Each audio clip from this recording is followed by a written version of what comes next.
Good evening and welcome to another edition of the Pain Lair. I'm not going to say an exciting one. A very, very sad day in the wrestling world. Windham Rotunda, another dead wrestler. It just blows my mind. A guy like Windham Rotunda, who had just had an incredible wrestling career.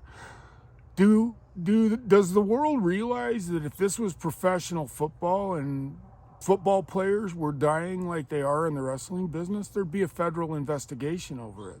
If it was basketball or hockey or even professional golf. What is it about professional wrestlers that it's a story that's so sad it breaks my heart? And what really crushes me was I had the opportunity to go say hi to this guy, and I didn't. And I wish, looking back in retrospect, I would have taken the initiative to say hi to him, because I just thought he was amazing. And I just want to say to Barry, I'm so sorry for your loss. And to Mike, I'm so sorry for your loss. I didn't get to meet Windham, Bray, whatever anybody called him, doesn't matter. It's the loss of his life that matters. And I don't know the circumstances. It doesn't matter. Why he's dead, and I'm so sad for all those involved. And wrestlers, for some reason, just are this.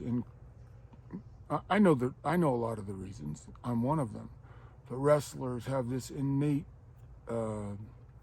propensity to self-destruction. Imagine that. We'll talk a lot more about this in the future, but I just want to say what a sad day in wrestling history. The loss of such an incredible talent is just, I don't care who you are. There's a level of sadness to losing a guy like that. And every wrestler that dies, but talent like that, I wished I understood. And no matter how you look at it, these are the moments that, as an old timer and listening to the legacy of professional wrestling and what it handed down to a lot of its guys, this is what happens when your life is filled with the... Wrestling is such a dichotomy. Let me be clear about this. I heard Hogan talking about it today. I heard Hogan and Joe Rogan talking about it today. And it doesn't matter whether wrestling's fake. It's that the athletic prowess and the athletic price and penalty you pay for being a wrestler is very, very high. Because it's scripted, because it's fake, because it's fixed, whatever you want to say, somehow that allows you to disrespect it. And when you're a wrestler and people constantly disrespect something that you're in incredible pain over every single day, it fucks with your head. I don't care whether you're Hogan or the brand new lowest card guy in some obscure territory in Indonesia. I'm telling you right now, it's the same feeling no matter where you're at in the business. You're out there paying the ultimate sacrifice with your body. You're out there knowing full well, I knew full well what was going to happen to me when I got older. But you accept that and you do it. But what makes it so tough is that people don't understand the price you're paying, because to them, it's fixed. What I'd like to say to anybody that thinks that way, here's my moment of teaching and through all of this. And guys like Windham, it doesn't matter. I'm not even going to mention the possibilities of death, because that's not what's relevant. We all know that he died not of natural causes. 36-year-old dudes don't just drop over dead. They just don't. And for whatever reason that he's gone, I'm so brokenhearted for him. I'm so brokenhearted for his family. But when are we as a society going to realize that the tremendous sacrifice and price you have to pay to do this is, it's even more, to me, it's even more than playing professional football.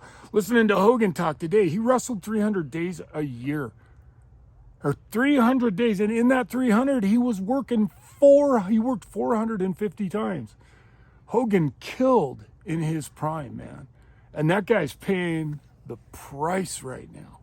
This is one of my favorite analogies to wrestling. There's a couple of things you can use. Let's talk ice skating, ballet, whatever, any of those things that you want to talk about. Is there any question that when a ballet artist goes out onto a stage, or an ice skater goes out onto a stage, or a synchronized swimmer, or any of those folks, that every single, to the array of their fingers, is choreographed? Every single move a ballet artist does is choreographed from beginning to end. And anybody who knows anything about ballet artists know they have very short-lived careers because it is so physically destroying of their bodies. Ice skaters, the same way.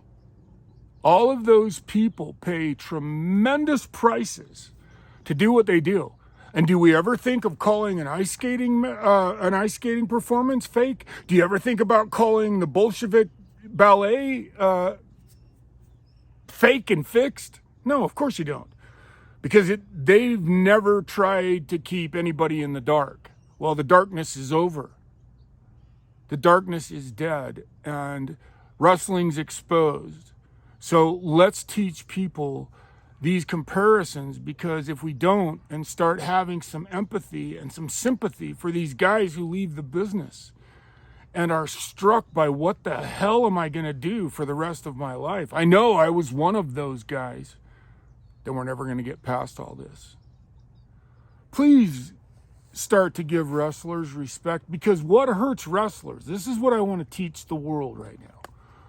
What hurts wrestlers is what you don't know as a public, is what hurts wrestlers is them trying to protect each other by burdening the impact themselves. Wrestlers' mantra is, you want to work with somebody that's a night off. Why? Because you don't have to do anything. They take care of their own bumps. They're the ones throwing themselves onto the ground, not you.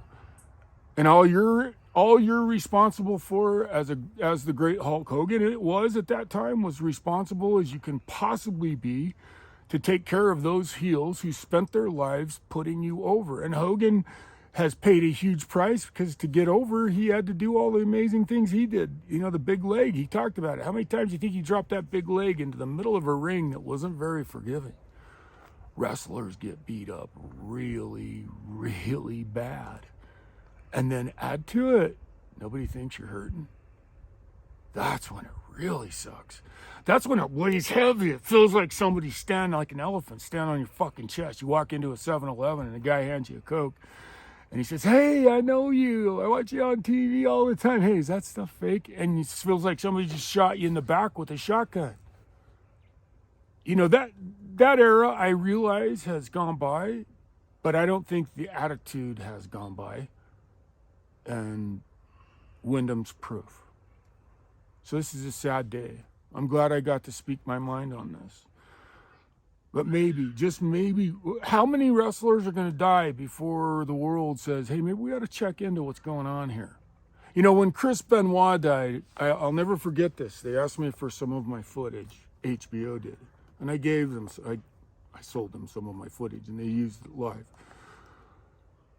And I called the guy that was producing the show one day, and I said, dude, how do we help people? And I'll never forget what he said to me. I'm not here to help anybody.